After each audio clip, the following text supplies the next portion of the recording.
O mistério. Na gíria popular da Semana Santa referem-se os passos processionais que carregam cenas da Paixão de Cristo inspiradas nas passagens dos Evangelhos. A Última Ceia. A oração no horto. O beijo de Judas. A sentença de Pilatos. O percurso de Jesus Cristo com a cruz às costas. A crucificação. A morte.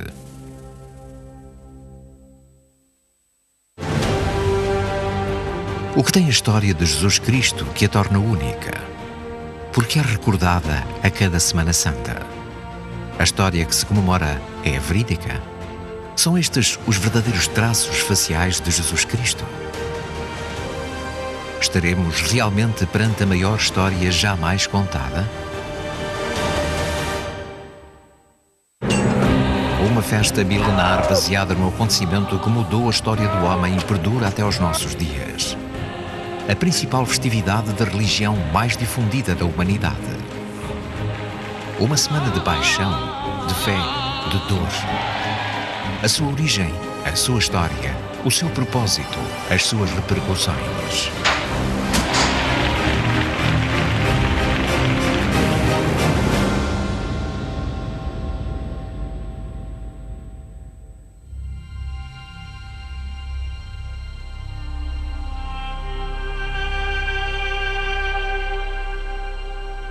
Jesus, Cristo, o enviado de Deus, o Nazareno, Mestre, Filho de Deus, Filho do Homem, Filho de Davi, Cordeiro de Deus, o novo Adão, a luz do mundo, Rei dos Judeus, Rabi.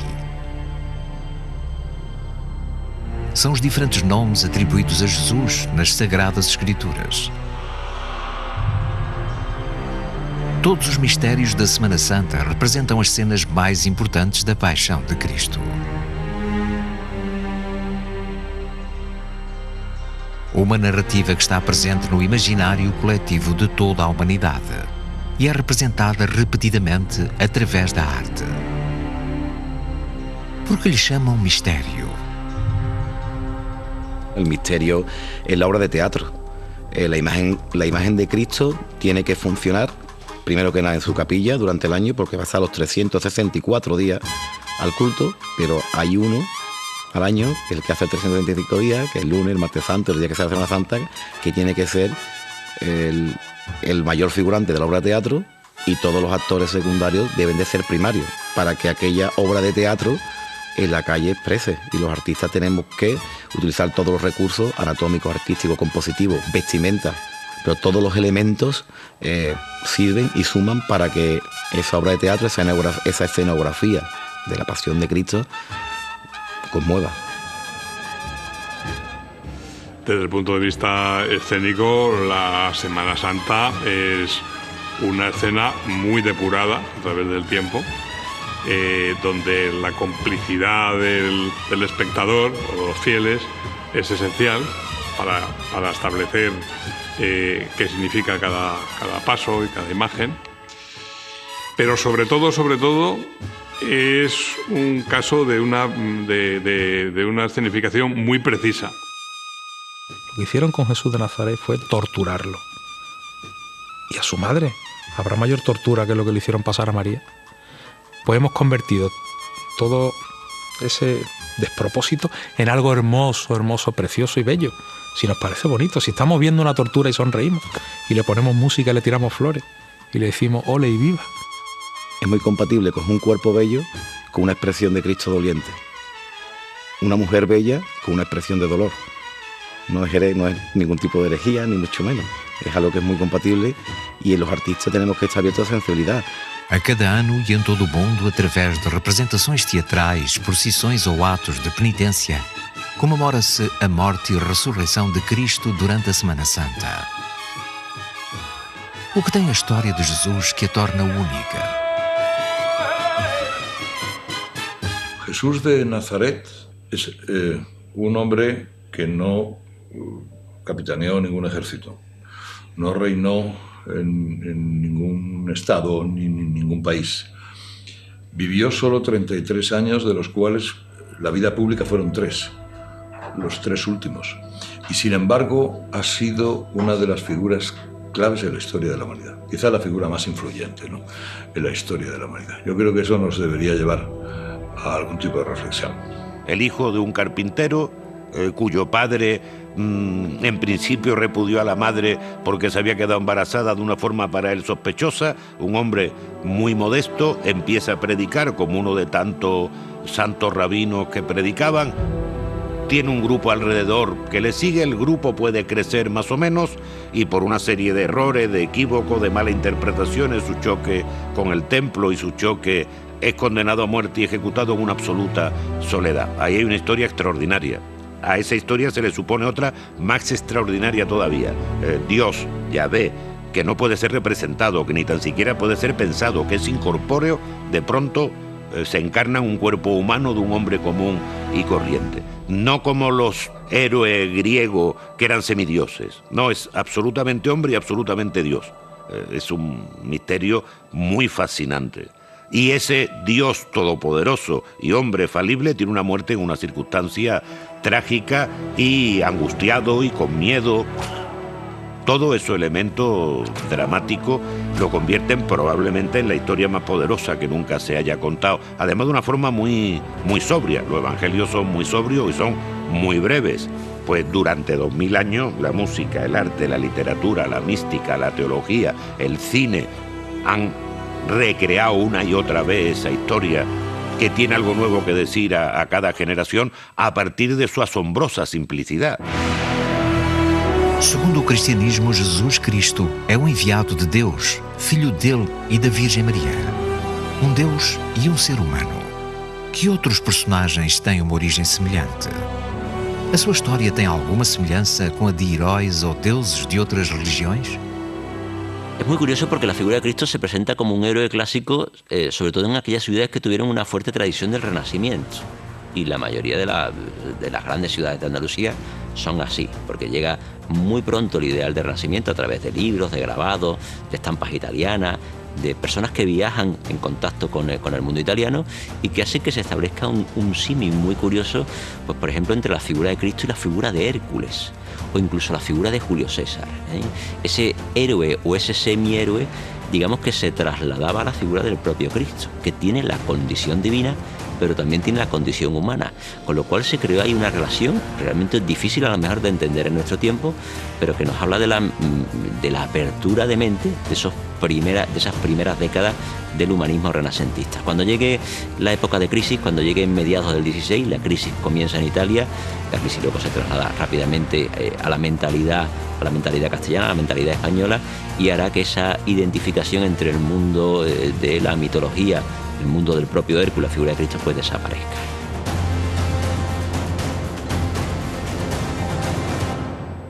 Es justo lo opuesto, en mi opinión. No es apolíneo, ni dionisíaco tampoco, por supuesto. En los parámetros de la Semana Santa y de la Semana Santa de Sevilla, tiene el rostro y ninguno, en mi opinión, lo expresa mejor que el Gran Poder, tiene el rostro de un hombre atormentado, apesadumbrado, vencido por las circunstancias, al límite de la derrota, y a la vez tiene el rostro de alguien que con una fuerza extraordinaria, sobrenatural, va a vencer a todo aquello que le humilla o que aparentemente le está ganando. Y eso lo representan muy bien los pasos, y por eso en la Semana Santa regionalista de finales del 19, de principios del 20, con movimientos sociales muy importantes, hubo una muy poderosa identificación entre el pueblo oprimido y el oprimido que iba sobre los pasos.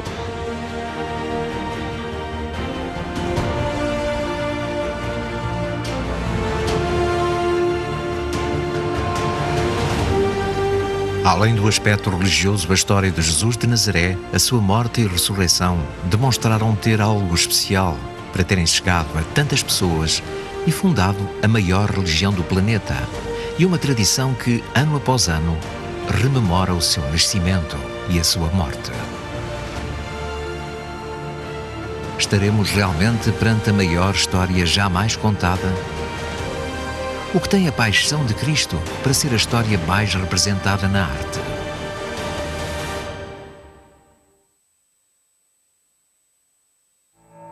Também tomou o pão, partiu e disse: este é o meu corpo.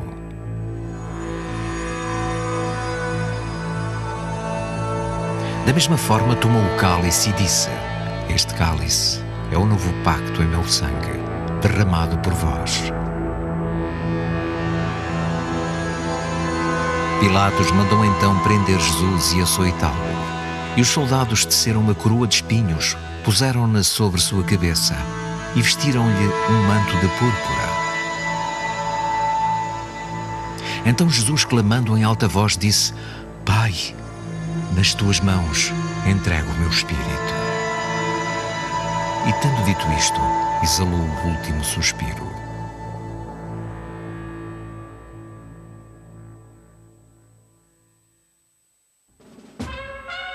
Ao longo da Semana Santa recriam-se as cenas mais importantes da Paixão de Cristo.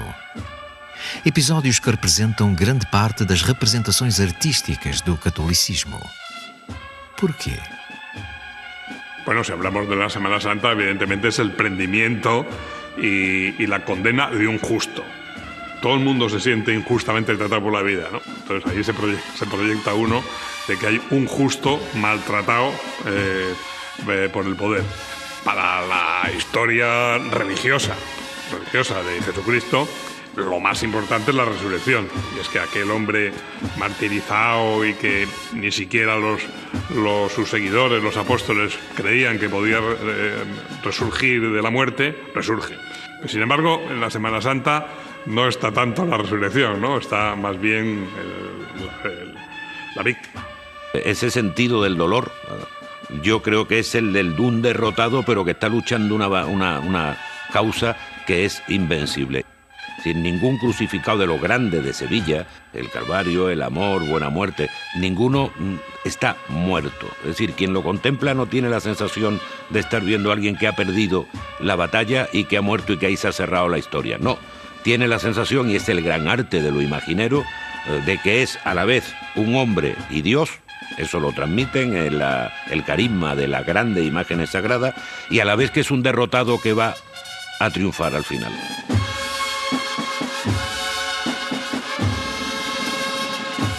Desde os primeiros tempos, a Semana Santa tratou de dar a conhecer e recordar os diferentes momentos da Paixão de Cristo. Conhecemos estes momentos através das narrativas recolhidas nos chamados Evangelhos Canónicos. A partir dos escritos de São João, São Marcos, São Lucas e São Mateus, a vida e, acima de tudo, a morte e a ressurreição de Jesus expandiram-se por todo o mundo. No entanto, existem outros evangelhos não reconhecidos pela Igreja Católica. Los evangelios apócrifos son narraciones que vienen a intentar cubrir las ausencias narrativas que los fieles parecen encontrar en los evangelios canónicos. Los evangelios canónicos, evidentemente, son narrativos porque, bueno, cuentan una historia, un acontecimiento que sucede entre nosotros, pero sobre todo son también la plasmación de una fe, una catequesis, una enseñanza que se pone por escrito para que los fieles puedan tenerla ya siempre. Embora não sejam reconhecidos pelo catolicismo, os evangelhos apócrifos narram momentos da paixão que são levados em procissão ano após ano em alguns mistérios da Semana Santa. En cuanto a las narraciones de la pasión, bueno, pues hay esos elementos narrativos que, bueno, que por su ayuda a tener una cercanía del corazón a Jesús, por suscitar sentimientos de amor a Cristo, pues se ha incorporado. Apesar da relevância que para muitos crentes tiveram e têm os evangelhos apócrifos, a base teológica do cristianismo está registada nos evangelhos canónicos. É neles que se dá a conhecer a paixão de Jesus de Nazaré, o momento da vida de Jesus que mais tem sido representado na história de arte. La Pasión de Cristo es la más representada en el arte, primero porque tiene una enorme riqueza literaria. Es decir, las descripciones evangélicas son muy ricas en detalle. No en el dato, Es decir, el dato lo dan luego los evangelios apócrifos, lo dan los relatos posteriores, que nos dan nombres, que nos dan personajes, pero el relato evangélico es muy rico. Y es muy rico porque crea escenas que son fácilmente representables. Bueno, la escultura religiosa es un invento para captar a los fieles, evidentemente. ¿Por qué? Porque el ser humano no hace 2000 años, sino hoy en día necesitamos ver para creer. A mi fe me lleva la Semana Santa. Paradójicamente, la escultura religiosa no deja de ser un imán para atraer a las personas a la fe, a la iglesia, a los sacramentos, a la vida cristiana. Para eso se empiezan a encargar las primeras esculturas religiosas en los templos. Leer y escribir es una cosa muy reciente. En el siglo XIX todavía, bueno, incluso en el siglo XX, yo he conocido a personas que no sabían leer y escribir aún, ¿no? No recuerdo qué historiador del arte decía ni qué papa, que sobre todo las iglesias eran Biblias en piedra, ¿no?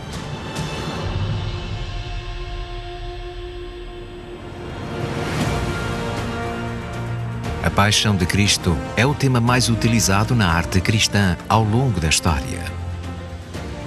Um tema que se tem refletido na pintura, no teatro, no cinema, na música e na escultura, sobretudo na escultura. Um grande número de obras realistas que narram ao pormenor a paixão e a morte de Cristo. Foram estas obras que moldaram uma forma de celebrar a Semana Santa através de procissões pelas ruas, sob o olhar atónito de milhares de fiéis. São obras que despertam uma grande devoção, mas poderemos considerá-las obras de arte? Que valor artístico tem a estatuária católica que se encontra nas igrejas? É uma corrente escultórica com características próprias?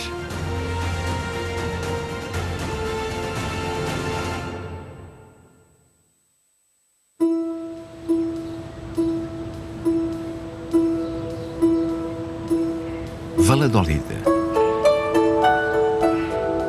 sede das Cortes, e o Conselho da Comunidade Autónoma de Castela e Leão, uma cidade com um importante património museológico. Entre os seus museus destaca-se o Museu Nacional de Escultura, um dos mais antigos de Espanha.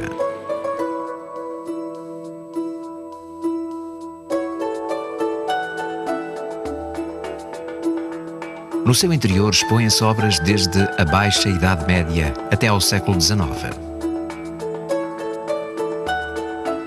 Algumas delas de inestimável valor artístico são emprestadas ano após ano às confrarias para as levarem em procissão pelas ruas da cidade. Trata-se de um facto singular que na Semana Santa transforma as ruas de Valladolid num fascinante museu. Yo pienso que la Semana Santa, algunas Semanas Santas españolas, son el espectáculo total. Y sobre todo, como en la Florencia de los Médicis, no es en un sitio, sino en toda una ciudad. Eso es esencial también. Se refunda la ciudad, ¿no?, cuando se pasea las imágenes.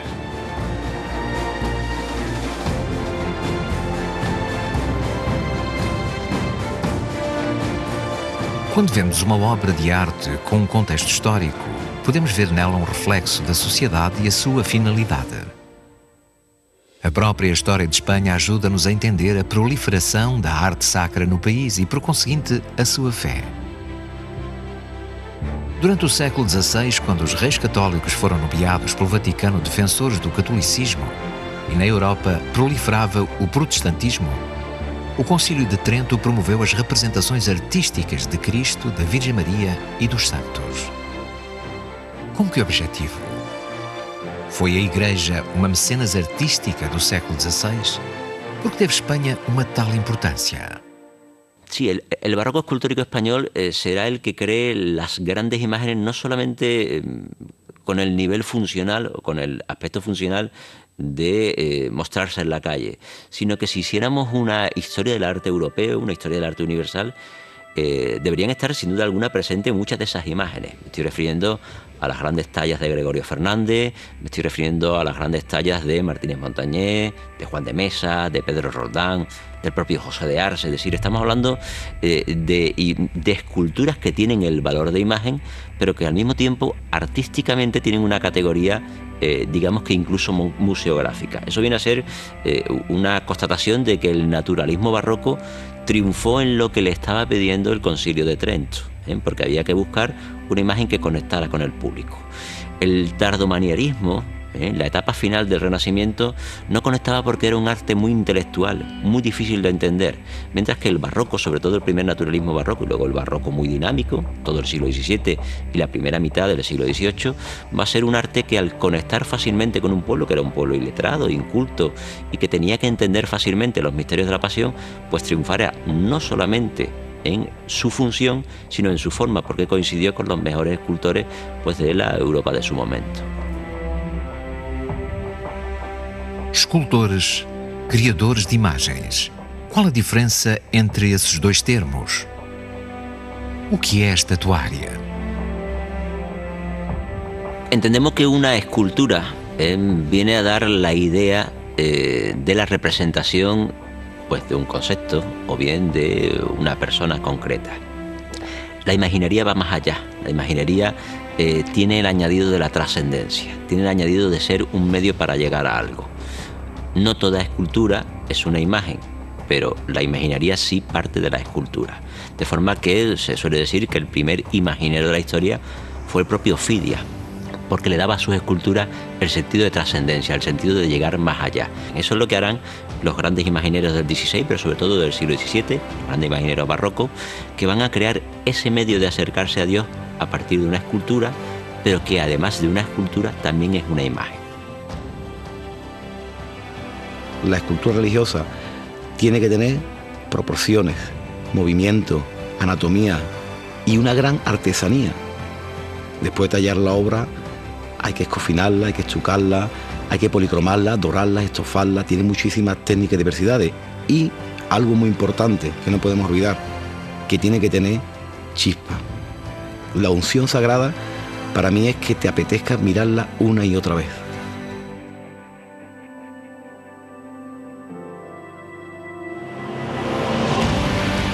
As procissões da Semana Santa reúnem o mais característico da religiosidade barroca, a teatralidade representada numa intensa expressão de sentimentos.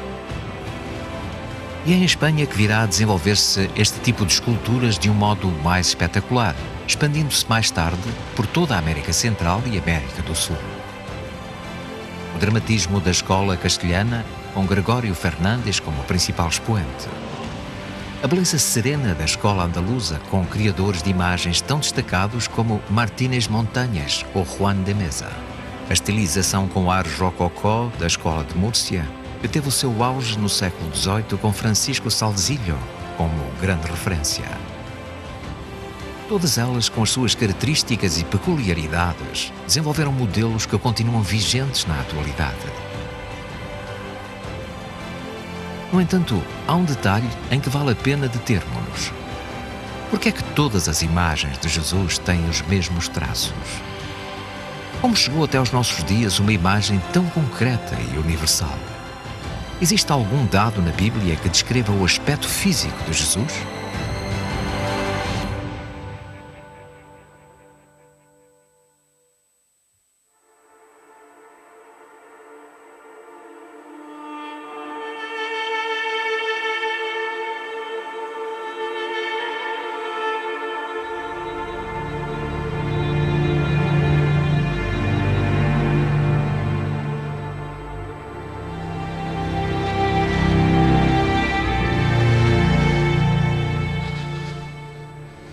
O rosto de Jesus está no imaginário coletivo de toda a humanidade.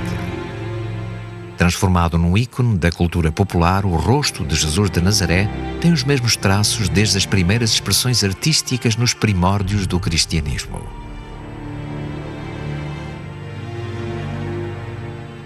Um rosto com um claro protagonismo na Semana Santa de todo o mundo e que tem um grande simbolismo para os mais de 2 milhões de cristãos. Mas de onde provém o rosto de Cristo?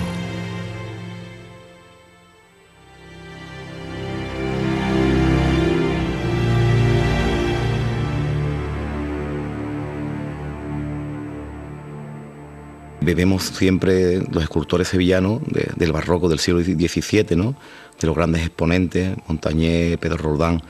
Pero sí es verdad que como todo evolucionando, en el caso que te hablo, en mi caso como artista, bebo mucho de la fuente del naturalismo. Es decir, me divierte mucho coger personajes del siglo XXI y adaptarlos a una historia real que pasó hace 2018 años. Qué mejor fuente que la gran obra de Cristo, de Dios, el hombre, ¿no? Y eso me sirve día a día. Reza a lenda que o criador de imagens Francisco Ruiz Gijón, em 1682, esculpiu esta imagem do Cristo da expiação ao vivo, com base num cigano que viu no momento de expirar após uma briga. O apelido desse homem era o mesmo pelo qual este Cristo é conhecido, El Cachorro. Os seus traços correspondem à imagem de Jesus que a cristandade adora há séculos. Longos cabelos, barba e bigode, nariz proeminente, olhos grandes, complexão atlética e semblante nobre. Era assim realmente o rosto de Jesus Cristo? A sua imagem real coincide com a que temos no imaginário coletivo? La Biblia no hace una referencia del rostro de Jesucristo. Pero sí es verdad que las distintas épocas, desde la muerte de Cristo, desde la época romana hasta hoy, pues cada época ha ido marcando su visión idealizada de Jesucristo hasta los días de hoy, ¿no? No hay ninguna descripción física de Jesús, porque no era importante para la transmisión de la fe. O sea, los evangelistas que reciben testimonios directos de los apóstoles o de los primeros discípulos, pues conocerían seguramente el aspecto físico de Jesús, pero no se transmite porque no lo considera importante. De hecho, las primeras representaciones de Jesús pues no son exactamente como los conocemos ahora. Parece que el hallazgo y la difusión de la síndone, de la sábana santa, con esa imagen del hombre alto, con barba, con cabellera, fuerte, bien proporcionado, parece que esa es la imagen que la iconografía cristiana pues acepta, ¿no?, generalmente como la imagen de Jesús. La imagen de Cristo parte de la estética que se estaba creando en su momento. Es decir, hay un primer condicionante y es que Cristo es crucificado y es un tema que hay que evitar porque era una muerte indigna. Entonces esa estética en un primer momento se intenta evitar. ¿Qué modelo se sigue a la hora de representar a Cristo si no hay ningún tipo de representación ni de descripción en los propios evangelios? Pues se copian modelos que ya había. Es decir, se copia, por ejemplo, la representación de Cristo como buen pastor. Y para ello se toma pues un modelo que era un modelo griego, el del moscóforo o el del crióforo, por ejemplo, que eran un hombre que portaba una oveja sobre sus espaldas. Bueno, pues ese modelo se traslada directamente al modelo de la representación de Cristo. Otro modelo que se podía tomar era, por ejemplo, el modelo del togado o del patricio romano. Ese patricio romano se trasladaba a la figura de Cristo. Poco a poco se intenta buscar una representación en la cual, bueno, pues se incida en la idea de divinidad o en la idea de profundidad. Y curiosamente, esas dos ideas las representaba una estética que era la estética de la barba. Barba tenían los dioses del antiguo mundo clásico, barba tenían, por ejemplo, los faraones egipcios, aunque fuera una barba postiza. Barba tenían, pues, por ejemplo, los intelectuales clásicos, los filósofos clásicos, de forma que la barba se acabó convirtiendo en ese elemento identificativo que partía sobre todo de una tradición que habían heredado los judíos, pero a partir del mundo griego clásico y a partir del mundo incluso oriental anterior. De forma que la barba poco a poco aparecerá y se convertirá en un símbolo que desde prácticamente ese cristianismo oficial, a partir del siglo IV, siglo V en adelante, veremos que a Cristo se le coloca la barba y ya no se le va a quitar prácticamente a lo largo de la historia.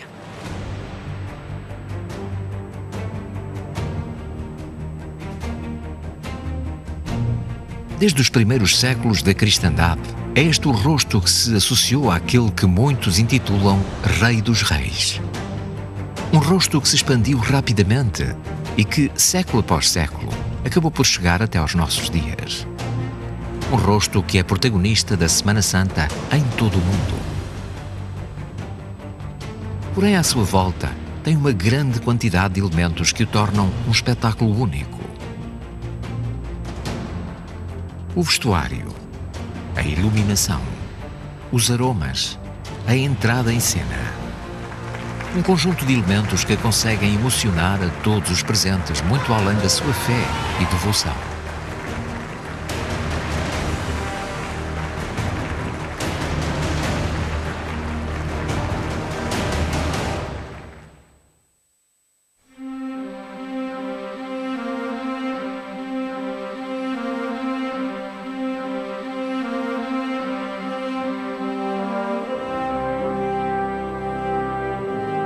Nazarenos, capuchones, penitentes, papones, capuchos, mozorros, carrapochetas, encapuchados.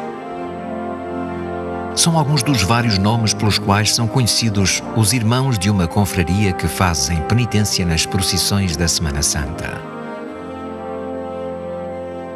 Fazem parte das imagens características das procissões da Semana Santa, em que intermináveis filas de nazarenos iluminam e acompanham os passos durante a sua estação de penitência. A esta imagem vêm juntar-se outros elementos característicos, como a música, o cheiro a incenso, a luz. Como en toda gran escenificación, intervienen muchos elementos. Yo no sabría decir cuál es el elemento principal. Y hay otra cosa que pienso que la gente no se da cuenta, y es que en este caso el escenario es muy grande, ¿no? Porque es un escenario. Toda la ciudad, sea donde sea, vamos, sobre todo en Sevilla, es un escenario. Es un espectáculo total que interpela todos los sentidos. No hay un solo sentido que no sea interpelado por ella, y además los sentidos están organizados. Hay tactos desde el propio de las túnicas, incluso hay un lenguaje del tacto. El nazareno que apoya su mano sobre la aspereza del ruán está sintiendo una cierta sensación de severidad que acompaña a esa hermandad. El nazareno que apoya la mano enguantada, en muchos casos además, sobre la suavidad del terciopelo, el relieve del bordado, está sintiendo la pertenencia a una cofradía popular, de barrio, lujosa.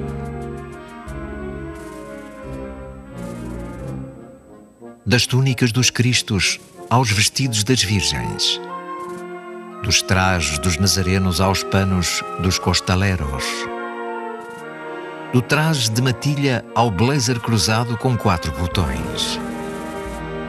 O guarda-roupa da Semana Santa tem uma identidade própria que se enche de cores e texturas. O discurso da procissão. Um discurso em que o som adquire uma importância fundamental.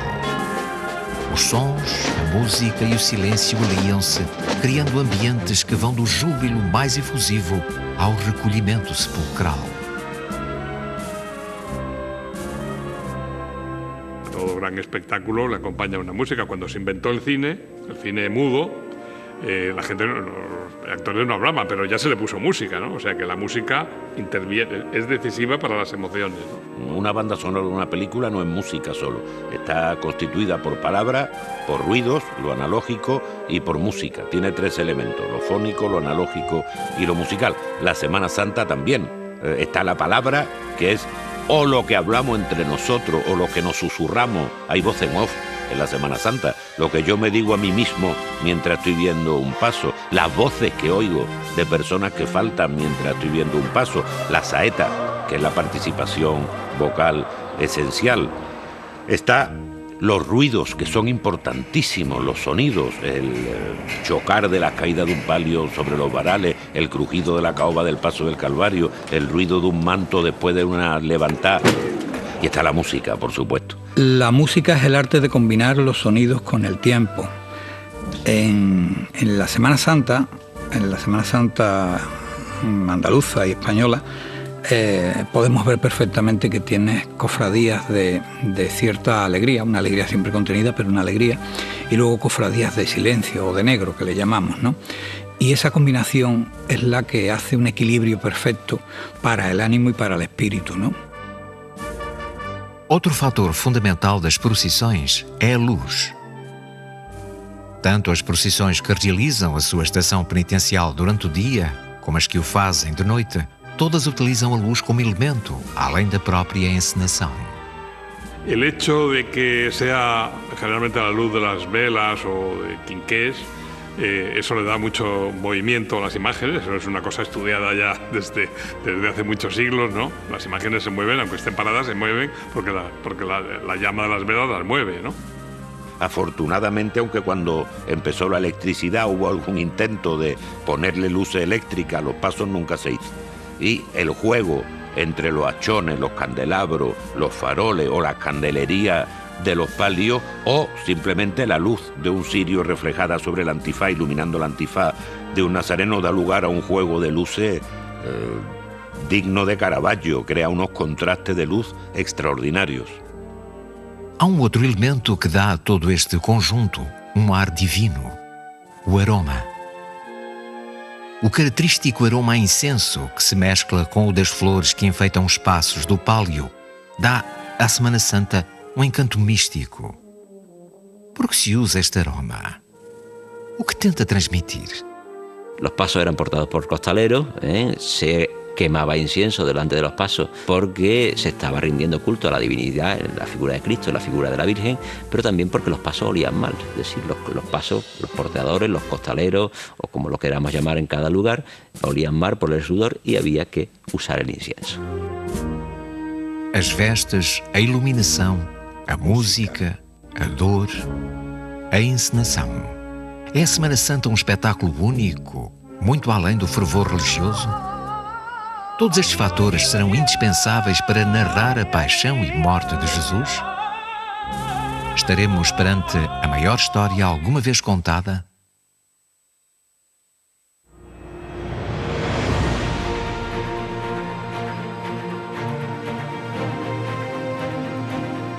É a história que mais vezes foi levada ao cinema, a mais plasmada na pintura, a mais representada no teatro, e uma história que tem passado de boca em boca durante séculos por todo o Ocidente. Cenas que todos seríamos capazes de narrar praticamente de memória e que celebram a morte e a ressurreição de Jesus há mais de 2000 anos. Estamos realmente perante a maior história alguma vez contada. Sobre el trasfondo religioso o no de la Semana Santa, y de las Semanas Santas españolas en general, se ha hablado mucho. Yo creo que desde luego la fe está presente, o sea que por mucho que le digamos que es una celebración que de alguna manera ha quedado lo que es la víctima y el martirio y la pasión ha quedado lejos, porque lo que se ve son imágenes y la gente se queda con cada imagen, con imagen real, no con se quedan, digamos, con el signo, no con el significado, porque además entre las vírgenes, por ejemplo, hay rivalidades, que es un recuerdo, pienso yo, de las ciudades griegas en que mercaderes y militares ofrecían sus trofeos a la imagen preferida. Yo pienso que al final hay una fe que trasciende a eso. Sin la fe no tendría sentido final, ¿no?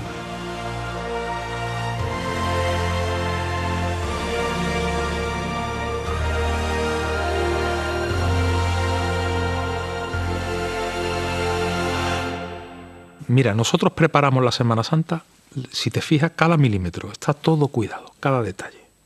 ¿Por qué hacemos eso así? ¿Por qué le ponemos tanto escrúpulo? Porque edificamos una especie de escalera que nos debe de conducir al cielo. Luego, si tú no crees que allí arriba hay algo, es absurdo que montes esa escalera. ¿A dónde quieres subir? Si tú crees que no hay nada, directamente no lo cuidas. Para personas como yo, vivir la Semana Santa sin fe no deja de ser un teatro. Hermosísimo, pero un teatro. Primero fe, porque sin fe no tendrías razón la Semana Santa. Si no tienes fe, ¿para qué vas a vivir la Semana Santa? Pero también es verdad que a la Semana Santa acude mucha gente que no tiene fe. Y yo te aseguro, porque lo he vivido, que la gente que no tiene fe y que ha ido a ver la Semana Santa por el espectáculo en sí, porque no deja de ser una manifestación popular donde se ven unas imágenes hermosísimas, de una valía, las tallas pues impresionante, no deja de conmoverle. Yo he visto a personas que no son creyentes llorar delante de un paso. Las he visto.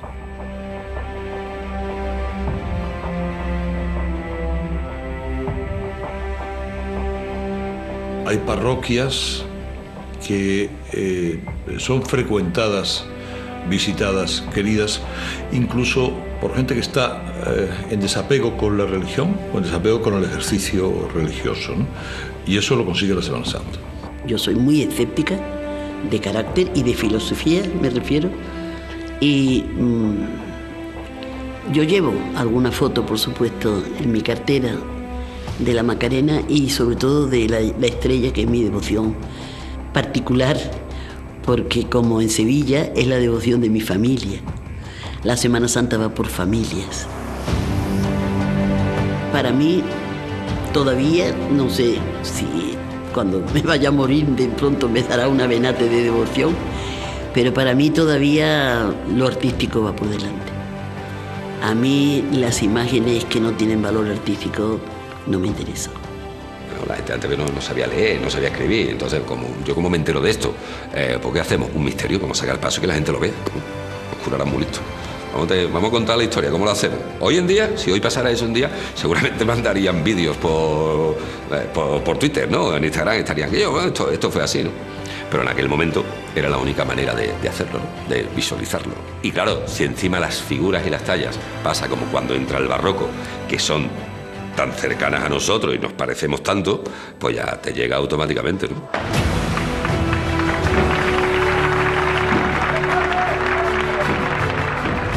Os passos de mistério da Semana Santa têm descrito com grande realismo para os fiéis a morte do Messias.